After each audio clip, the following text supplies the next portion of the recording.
Son las 20:34, es la segunda mitad de Sobre la Tierra, estamos arrancando y ya está con nosotros acá en el estudio Mariano Devoto, docente de Botánica General en nuestra facultad e investigador del CONICET también.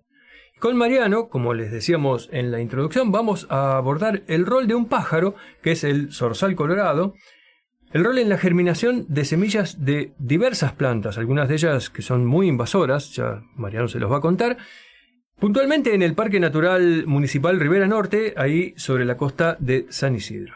Hola Mariano, buenas noches y muchas gracias por venir a Sobre la Tierra. Hola, buenas noches, gracias por invitarme. Antes de meternos de lleno, diría, en el trabajo que venís a contarnos, querría que nos comentaras un poco cuál es la importancia de las reservas naturales, sobre todo las urbanas. Bueno, las reservas naturales, primero, digamos, son un refugio para la biodiversidad que vive ahí, ¿no? Plantas, animales, que de otra forma no estarían. Así que, digamos, el primer beneficio es para las propias especies que se benefician de esa reserva que los protege.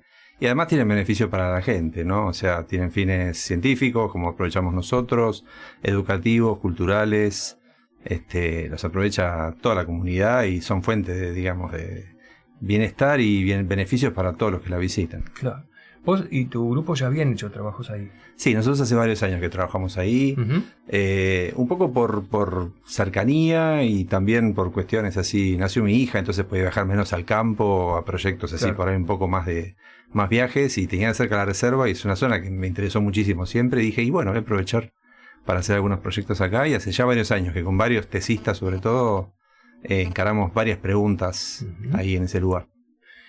Bien, ¿existe algún tipo de convenio con la facultad? No existe un convenio. Existe simplemente la muy buena voluntad de la municipalidad y en particular de la gente de la Dirección de Ecología y Conservación de la Biodiversidad de San Isidro y del personal del parque, ¿no? Que nos abren las puertas, nos ayudan con la logística. Claro. Así que no hay un convenio, pero eso sería un papel. Realmente bueno. hay un acuerdo de interés mutuo en lo que hacemos y de parte de ellos muy muy buena onda y siempre nos apoyan y siempre nos dan permiso para hacer cosas. Incluso a veces hacemos experimentos manipulativos, ¿no? Que no es solamente ir a observar, sino que nos han dejado introducir plantas, autóctonas por supuesto, pero hacer experimentos y siempre con la mejor onda. Y por supuesto después les damos siempre la información que obtenemos, ¿no? Que a ellos les sirve. Claro, vale mencionarlo porque es importante esto. Sí, ellos... Digamos, que a vos te dejen entrar, hacer experimentos, trabajar, hacerle la devolución y todo, pero bueno, no es frecuente, a veces es necesario pasar algunas barreras administrativas. Seguro. Sí. Nos ha pasado con otras reservas que no voy a mencionar, que a veces nos complican la vida y te piden papeles y no entienden para qué vas. Así que bien por la Ribera Norte. Bien por Ribera Norte y bien por la gente de San Isidro, que entienden de qué se trata esto de estudiar, hacer ecología de campo ahí en esas reservas. Bien, Mariano, ahora sí entrando en el trabajo directamente que publicaron en la revista de la facultad, ¿no? Sí. ¿Qué fue lo que estudiaron en el parque y por qué? Bueno, nosotros estudiamos ahí un aspecto bien interesante que es... Hay un ave, ¿no? Que es muy común, que es el zorzal colorado. Hay muchas aves, es un lugar que es ideal para ir a observar aves. Yo de hecho además lo visito para hacer este avistaje de aves y hay más de 200 especies de aves registradas. Pero hay un ave que es muy muy común, que es el zorzal colorado, que es un ave común, que se la ve en Buenos Aires, son los que tienen la panza naranja. Sí, en la facultad hay un montón. Sí, está lleno. Es por lejos el ave más abundante. Mirá. Y de este ave hace unos años hemos hecho un estudio que veíamos que consumía muchas plantas que tenían frutos carnosos. El ave se alimenta de los frutos y después con las deyecciones, las fecas, dispersa las semillas. Y nos interesó ver qué es lo que estaba dispersando, porque nosotros, una cosa es verlo comer y otra cosa es ver lo que sale, digamos, por el otro lado y qué es lo que le pasó a esas semillas que pasaron por el tracto intestinal, por la panza del animal. Sí. Y siendo un ave tan común era muy fácil obtener muestras de las deyecciones que va dejando por el suelo y recuperar las semillas que hay ahí y ver qué les pasa a esas semillas. Claro, esas semillas son de especies variadas entonces, ¿no es cierto? No. Sí, hay en la reserva en particular tienen un problema que muchas reservas tienen, que es que tienen especies invasoras. En el caso de la reserva esta de Ribera Norte tienen ligustrina, que es un árbol muy muy invasor.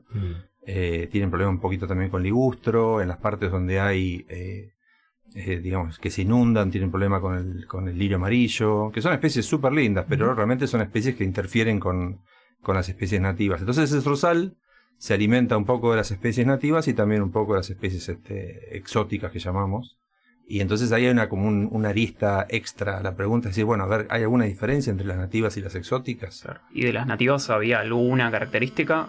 ¿Alguna especie característica? Sabíamos qué especies estaban y hay varias que tienen fruto. Hay una especie de Solanum que es pariente del tomate, Solanum bonariense, hay tarumá, hay anacahuita, hay varias especies que tienen fruto carnoso y que, bueno, hay muchas aves que además se alimentan de estos frutos, no solo el zorzal. Y forman como una red, ¿no? Como un entramado de especies que se conectan y se benefician mutuamente. Así que es un sistema bien interesante. Pero no sé si lo dijiste, ¿el zorzal es nativo o es nativo? Es nativo. Sí, el zorzal colorado es nativo. Es nativo. En el Tigre también, en el delta del Tigre también hay un montón de estas especies que mencionaste. Sí, además uno las ve mucho porque son de recorrer el suelo y caminar por el suelo. Los ves en los árboles, los escuchas cantar. Ahora estamos en época del año que uno los escucha a las 3 de la mañana. A las 4 de la mañana. Sí, 3, 4 de la mañana arrancan con ese canto tan particular que tienen. Así que es una especie que está siempre y uno la reconoce fácilmente. ¿Ya habían trabajado con zorzales antes? Habíamos trabajado con aves, pero en escala de comunidad, tratando de entender todas las aves que estaban ahí dando vueltas en la reserva y estudiando por un lado de qué plantas con frutos carnosos se alimentaban. Y también estudiando un grupo de aves que se alimentan del néctar de las flores. Así que hay como dentro del grupo de aves que es súper diverso, algunas que tienden a alimentarse de frutos, otras que se alimentan de néctar, otras que son más de alimentarse de granos o de insectos. Por ahora estudiamos las que se alimentan de flores y las que se alimentan de plantas que tienen frutos carnosos. Y ya metiéndonos en la parte más dura del experimento, ¿pero qué resultados obtuvieron? Encontramos cosas bien interesantes. Una cosa que nos sorprendió, nosotros teníamos registros de que visitaba por lo menos 7 especies ahí en la reserva, y cuando fuimos a revisar las deyecciones encontramos semillas reconocibles de solo 2 especies. Esa fue la primera sorpresa. Las otras especies, había 2 especies muy abundantes en las deyecciones, y por suerte para nosotros una era nativa y una era exótica, estas invasoras. Una era Solanum bonariense, que es pariente del tomate, de la papa, que el fruto es como una especie de tomatito chiquitito.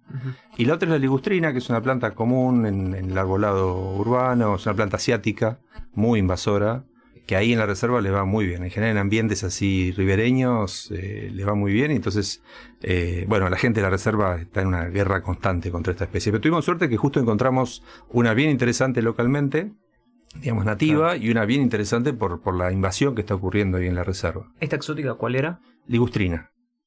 Es una planta, es muy común. Flor. Ahora está en flor, sí, tiene una floración muy abundante. Tiene un olor muy dulzón. Tiene un olor medio dulzón, además atrae muchísimo a polinizadores, así que tiene otra arista esa planta, que es cuando florece, capta los polinizadores de la comunidad, los bichos que están volando buscando alimento, se transforma en una especie que arrasa con las demás, digamos. Claro. Pero aparte produce un montón de semillas. Produce un montón de semillas, sí, eso es un problema, obviamente para la planta es bárbaro, pero en términos de la invasión que esa planta genera es un problema, porque es una especie que es muy fructífera y llena el suelo de estos frutitos que se caen. Cada frutito tiene una pequeña semilla adentro, es como un carocito lo que tiene adentro, y se genera un colchón de semillas que están ahí listas para germinar cuando, por ejemplo, se cae otro árbol, o hay alguna clase así de disturbio que genera un espacio donde hay luz y más calor. Claro. Enseguida aparecen las plantitas de ligustrina y tienden a ganarle, porque crecen muy rápido, tienden a ganarle a las especies nativas. Así que hueco que queda ahí, hueco que es ocupado por ligustrina. Perdón. Por favor.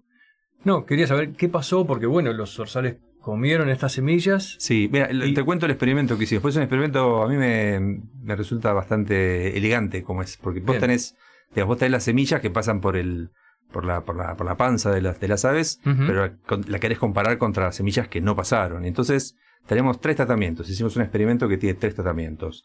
Los frutos agarrados de las plantas, con toda su pulpa alrededor, como si las aves no los hubieran tocado. Eso las pusimos a germinar. También pusimos a germinar semillas a las cuales nosotros las sacamos de las plantas y les removimos la pulpa, o sea, para tener solamente el efecto de lo que implica remover la pulpa. Y además, un tercer tratamiento que son las semillas recuperadas de las deyecciones. Entonces esos 3 tratamientos te dan la pauta de qué es lo que está pasando. Si es cuestión de que solamente por remover la pulpa las semillas germinan más, que en muchas plantas pasa. Si en cambio, si por ahí tienen la pulpa, hay un efecto ahí como inhibidor y no germinan nada. Y también ver qué es lo que pasa cuando pasan por el tracto digestivo de las aves, que ahí hay un montón, digamos, partes de trituración, también hay los jugos gástricos deterioran la parte de afuera y permiten que la semilla germine, o la dañan. No es que siempre pasar por la panza de un ave es bueno. A veces pasa que las aves se comportan como predadoras de esas semillas y las destruyen y pasan por su tracto digestivo y la semilla está muerta. El embrión que está ahí adentro, la futura planta está muerta. Y esto lo hicieron con ligustrina y con solanum. Lo hicimos con ligustrina y con solanum y recuperando semillas de 4 momentos del año, lo cual creo que le da un aspecto extra, digamos, una caracterización extra interesante porque varía durante el año la cantidad de semillas que hay disponibles o frutos que hay disponibles. Y varía también la actividad de los zorzales. Hay momentos que están comiendo solo frutos, hay momentos que comen también insectos.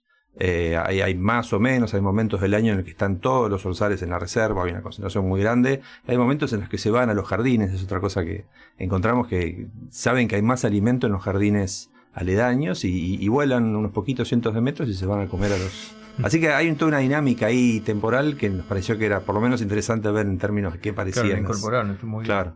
Bueno, y les cuento qué encontramos. Para la especie nativa encontramos algo que es muy... prolijo, se podría decir. Encontramos que las semillas que tienen la pulpa no germinan directamente, o sea, la semilla entera con toda la parte pulposa, carnosa por afuera, no germina. Cuando le removés la pulpa a mano, las lavás y las pones a germinar, ahí sí empieza a germinar un poquito. Y cuando pasan por el tracto digestivo de las aves, lográs la germinación máxima. Hay un efecto muy, muy marcado. Así que esa especie, digamos, se comporta de la manera que uno esperaría, beneficiada por esta interacción con el ave nativa, una planta nativa. Nativo y nativo, uno dice, bueno, funciona perfecto, lo que uno esperaría de la teoría al menos. Y en el caso de ligustrina el comportamiento es un poco más, no diría errático, pero un poco más idiosincrático, porque hay momentos del año en los cuales el consumo por el zorzal beneficia la germinación, las semillas germinan más. Hay momentos del año donde parece que no, momentos del año, vaya uno a saber por qué, en este punto no sabemos, ese supuesto beneficio que implica que pasen por el tracto digestivo del ave no se produce y las semillas germinan muy poquito. Pero sí encontramos que siempre germinan más las semillas que pasaron por el tracto del ave que las semillas que no tienen tienen la pulpa completa. O sea, una semilla, un fruto que se cae del árbol sin que lo coma un ave, germina muy poco y aunque cuando pasa por el tracto del ave realmente hay una diferencia y germina mucho más. No en los niveles que por ahí encontramos en la otra especie, en la especie nativa, pero claramente se beneficia de pasar por el tracto del ave. Si sumás eso a que el zorzal es muy abundante y que esta especie es muy abundante y produce una cantidad enorme de frutos, millones y millones de frutos, tenés un problema, porque justamente lo que hace la gente del parque, lo que le interesa es controlar esta invasión. Y controlan los individuos adultos, los árboles ya grandes, pero tienen todo el tiempo ahí un hervidero de plántulas, plantas chiquititas que germinan y aparecen, y en parte el zorzal es responsable, lamentablemente. O sea, bueno, supongo que cuando sacás el árbol grande generás un disturbio que también... Claro, vos sacás un árbol grande... Bueno, ahí hacen algo muy interesante, que es el árbol lo matan, o sea, el árbol de ligustrina, lo matan, pero lo matan de una manera que el árbol no es que lo talan y se cae y abre un hueco ahí en esa selva ribereña, sino que lo matan de manera que se muera en pie.